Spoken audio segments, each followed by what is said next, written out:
Okay, folks, we'll now need a mover and a seconder to adjourn the closed session at 5:11 p.m. and reconvene in open session. Mover, Wells, and Brunton. Those in favor? That is carried. Thank you. We do have two motions to come forward in open session. The first one is staff report with respect to staff report ECS 1814, and I'm going to ask the deputy clerk to read the recommendation motion. Thank you. Through the chair, we're just looking for a mover and a seconder, but the recommendations are that staff report ECS 1814 interest arbitration award between the Corporation of Norfolk County and the Ontario Public Service Employees Union, Local 279, for the term of April 1st, 2016 to March 31st, 2020, be received as information, and that a bylaw be passed authorizing the mayor and the county clerk to sign the collective agreement on behalf of the Corporation of Norfolk County, and further that the report remain confidential. Okay, need a mover and a seconder. Wells and Black. Okay, any discussion with respect to that? None. I will call the vote. Those in favor? That is carried unanimous. Or I didn't see one hand. Those in favor again? Those are carried unanimously. Thank you. And now we're going on to page or DCS 1848. This is the land sale with respect to Execulink Telecom in Ward 6. I'm going to ask the deputy clerk to read that recommendation motion.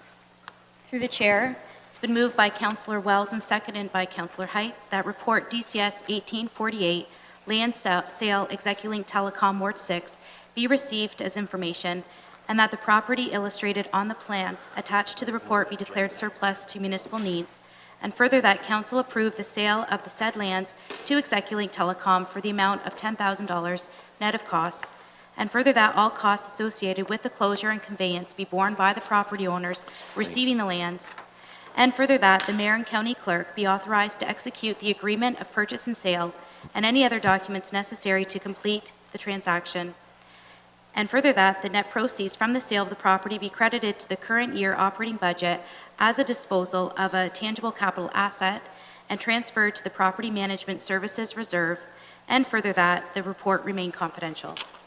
Okay. Was there a mover and seconder with that? Through the chair, that was moved by Councillor Wells and seconded by Councillor Height. Okay. You've all heard it. Any discussion, questions? Those in favor? Carried unanimously also. Thank you. Okay, we'll now move on to other business, and we'll start on the far left here. James? Through you, Mr. Chair, I have nothing to add tonight. A break before other business? Sure. Okay, we'll have a break then. Thank you.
If everyone can take their seats.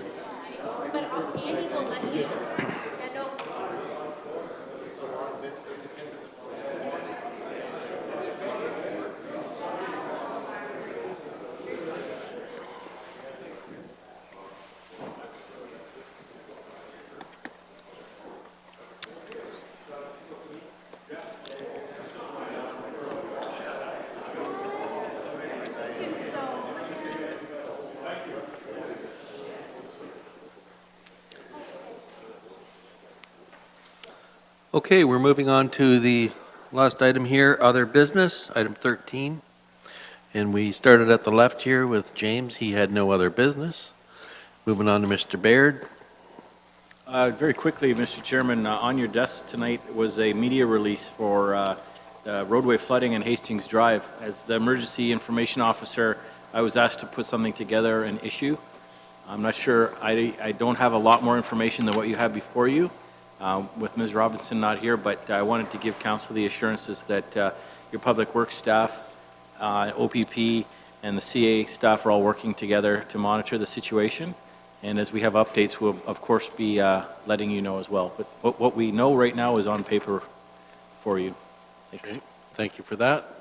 Councilor Black, I see you got your hand up there. How much of Hastings Drive was closed down? Like, not all of it, just the, would you say the westerly half, or? I think without giving an exact location, half of the road. So from the halfway point to the 2 points west, that's where most of the problems were. Okay, thanks. Okay. County Chief Administrative Officer.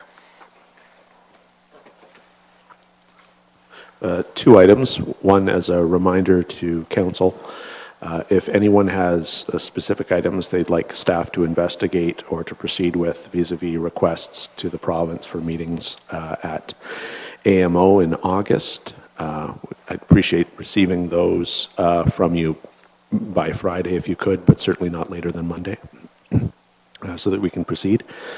And then secondly, tonight marks my one-year anniversary here.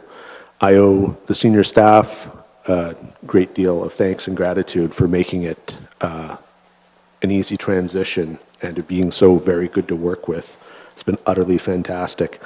And to each and every one of you, I want to look you in the eye and say thank you. And to County Council, thanks for making a great hiring decision and not firing me.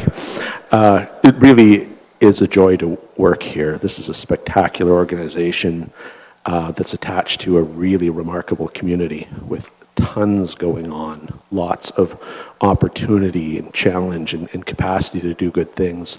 I've really enjoyed it, and I feel very fortunate, and thank you. Congratulations. You're lucky you survived the first year. Enjoy the future. Okay, we'll move over to the far right. Marlene? I have nothing, Mr. Chair. Nothing? Nothing, thank you. Nothing? Nothing this evening, thank you. Deputy Clerk? Nothing. We'll start with Councillor Sonneberg. Councillor Wells? Thank you very much, Mr. Chair. Mr. Chair, Mr. Cridlin is going to solve my two problems for me that have been annoying me, and I'd like to resolve them before I leave this chair. Okay. And Councillor Height? Thank you, Mr. Chair. I'm glad we're getting done early. I'll go home and do up my notices of motion, considering we have the muzzle on tonight, so I'll stop there. Okay, Councillor Geisens. Thank you, Mr. Chair. I've been getting some phone calls for Langton when there's people who want building permits, and I guess they have to come to Simcoe now to get their building permits, and I understand that there is some type of a something out, I guess, for about 3 months that to have somebody in the Langton office. I'm just wondering why it's only for 3 months, and why don't we have those people back that we had before? I'm looking for somebody to get me an answer so I can answer the people who have asked me that question. Mr. Bear's nodding that he's got the answer. Sure. Certainly, Councillor Geisens, you can have those constituents call me directly, and I can answer their questions. But I want to assure you and other council members that you can get building permits in Langton. That's never stopped. Our challenge has been the individual that used to be in that position has been promoted into a new position, so we've been backfilling and training. The position you're indicating is a 3-month trial. It's a division assistant that would augment the customer service rep out there and also help with permits and so on. Since the beginning of April, we now have another building inspector and another bylaw officer out there. So you have 11 of my staff out there, including an additional planner. So we're well represented there. We got through, there was a bit of a challenge when we did have the departure and advancement of one of the staff members. So I think the 3-month contract is just to get us back on our feet, and it will give me the opportunity to prove to this council and our county CAO what we need to do to keep things in full operation in Langton. So hopefully that helps. Sorry, I hope that that's the case, because it's a long way to drive to Simcoe if you're in Houghton, I'll tell you that much. So hopefully we will get that fixed. Thank you. Okay, Councillor Black. Thank you, Mr. Chairman. Hope you had a good time in Toronto, and you brought back lots of money for through Conservation Ontario and LPRCA. I've got 3 items, Mr. Chairman. Argyle Street elevator. I think maybe this might be directed to Miranda, and the Housing Authority. I got a call from, and I have had calls in the past, when the hydro goes out, the elevator in the Lynn Terrace facility on Argyle Street in Simcoe doesn't operate. And I just got this message on the machine. No one left a phone number. I mean, if I did get it, what I would have told the people, I guess, would have been to either call the fire department or 911, or if there's really an emergency. But what is the protocol? Because I know this facility is sort of at arm's length. It's the, I think, Town of Simcoe Housing Authority that owns that property, but I believe it's an entity owned by Norfolk County. So I think that's why they're calling me. But what would be the protocol that the elevator doesn't work in a facility like that? So through the chair, it's my understanding, in speaking with Ms. Watson, that elevators won't work regardless if the hydro's out. So in the event of an emergency, calling 911 would be the appropriate thing to do if it's a true emergency. Specific to that site and the service agreement with that site, I can't speak to it specifically, but I'd be happy to take that information and look at what we could do moving forward if there was something beyond just the hydro going out. Okay, well, I know the residents, they get very anxious when they're on the top floor, and they know that if they're challenged, they can't do steps. They feel pretty isolated and very anxious, so I can understand that. Secondly, Mr. Chairman, getting seems like more and more calls about dumping of furniture in the downtown area, and I know in the past what I've done when people have called me, I would call Public Works, and it used to be Sean Van Acker, and then usually they came and picked it up, but the way it went. But now it seems that staff, there's some different protocols here, or some confusion. I'm confused. I really don't know who I should be calling. And I know, like, the furniture that's being put out is really the responsibility of the individual putting it out. And failing that, I guess the landlord. And I guess failing that, what do? You leave this furniture on the streets in the downtown. I mean, it looks terrible. So and I guess I'm not sure if it's Public Works or if it's bylaw enforcement. So I don't know if Marlene is able to answer it, or if Chris is able to answer it in terms of enforcement, because I don't know where to go. Mr. Chair, if I can jump in, help out Marlene, maybe she has something to add. We live that every day. The problem we have is you don't know who the couch belongs to and where it came from. So it is obviously the landlord's responsibility for their tenants. Ultimately, it's the tenant's responsibility that they are shirking on their landlord. We end up having a contractor pick that up and dispose of it properly. when we know where it came from, but that is few and far between. So it ultimately falls on our friends over in the roads department to pick up and dispose of. It just seems to be never ending. Hopefully with the bulky cleanup that's coming, there may be an opportunity for those tenants in the downtown core to get rid of some of this stuff and not have it come out on a weekly basis. It is a problem for sure. So, I guess my concern is, while we're trying to figure it out, I mean, it looks, the downtown is already very tired looking with the vacant properties, and then throw out all this junky furniture on the street and it sits there for some time, while we figure out who's responsible, who's going to pick it up. But so what you're saying is, should this happen again, somebody calls me, would it be Fritz that I direct them to? Yeah, through the chair, I would recommend that they contact Fritz Anslin, Okay. and he knows exactly what to do from there. Okay, and lastly, I know we got the OMB decision today, and I see that staff will be putting a report together, I believe, for next week. Would that be, Chris, that's coming next week? Sure. So you've got a copy of the ruling or the decision with you tonight. Staff are meeting tomorrow to review it in full and talk about how we move forward for enforcement and the questions. We're expecting lots of questions as we're getting them as our council members. We'll have a quick report or a summary that was indicated next week. All right, and that was going to be my question. In that report, you will be addressing how we go forward with enforcement issues. Correct. I would Okay. just, if you do get any inquiries, please tell them that staff are reviewing it. It will be back before council as soon as possible, and we'll be able to inform people how we move forward. Okay, would this report also include what this whole process has cost Norfolk County? That's generally not something we would do, routinely. Is that an If so in-camera item? directed, that maybe that could be a question that could come out of the discussion next week. Okay, all right, thank you very much. Okay, we'll have more information next week. Councillor Black. Councillor Oliver.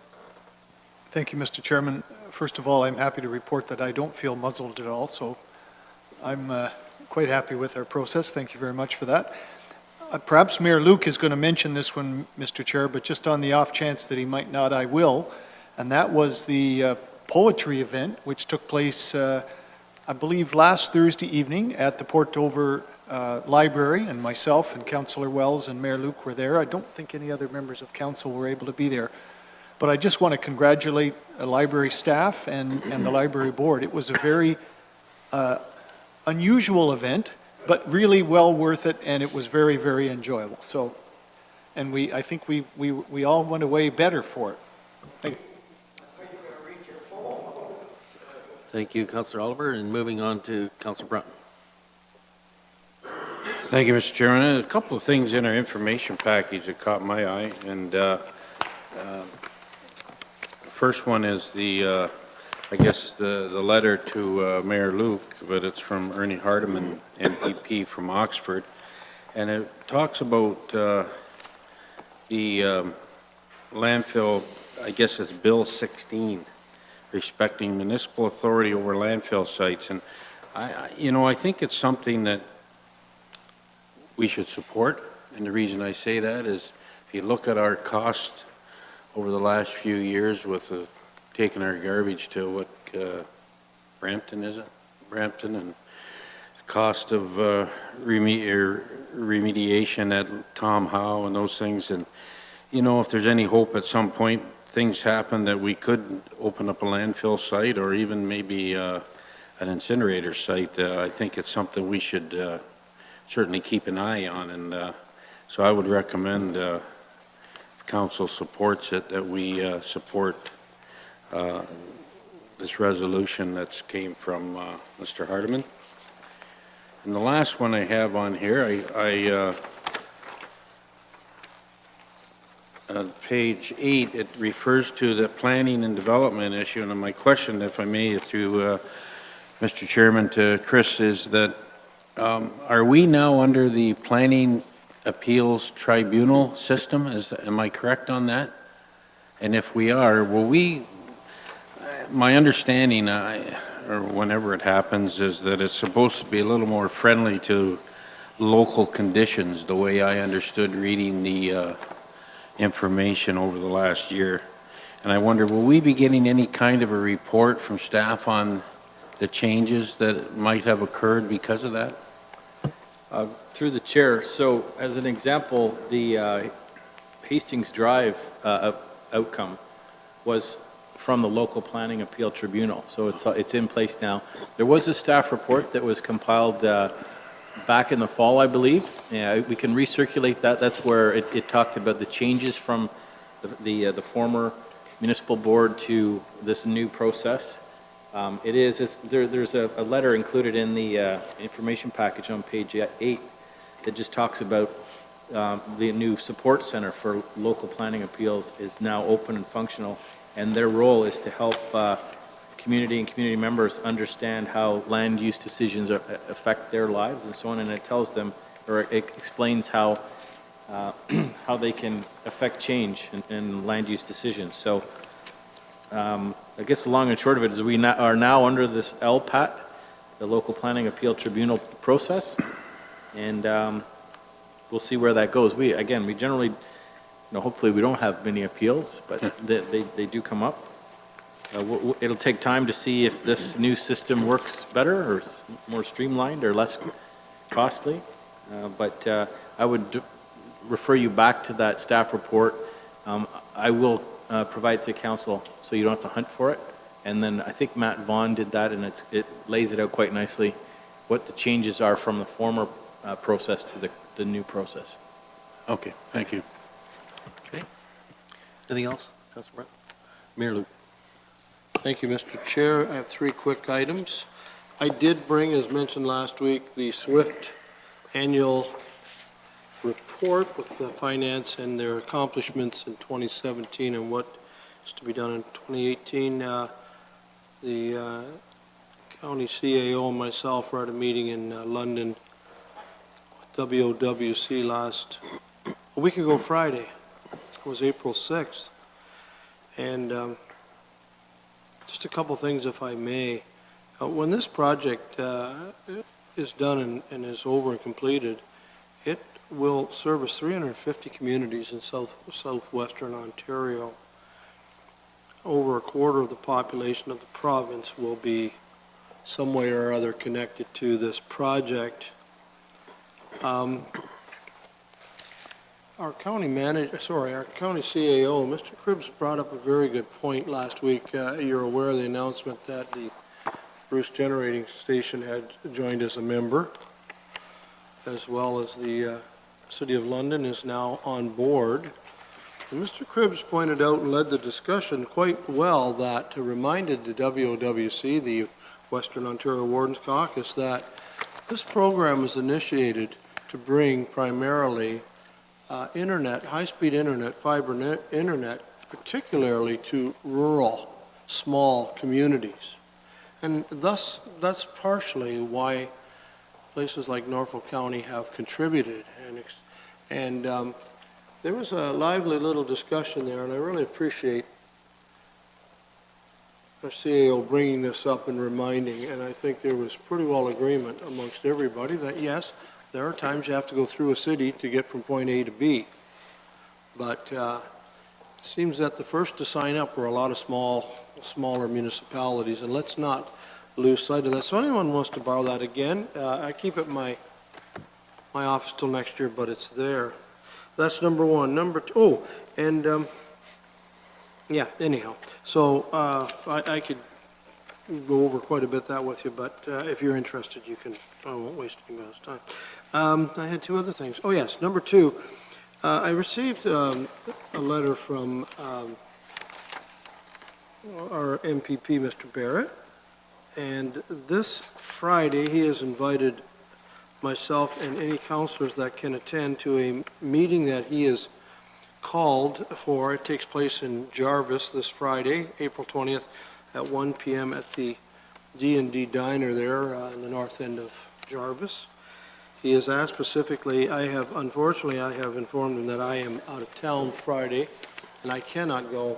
I believe you've been asked and you will be attending?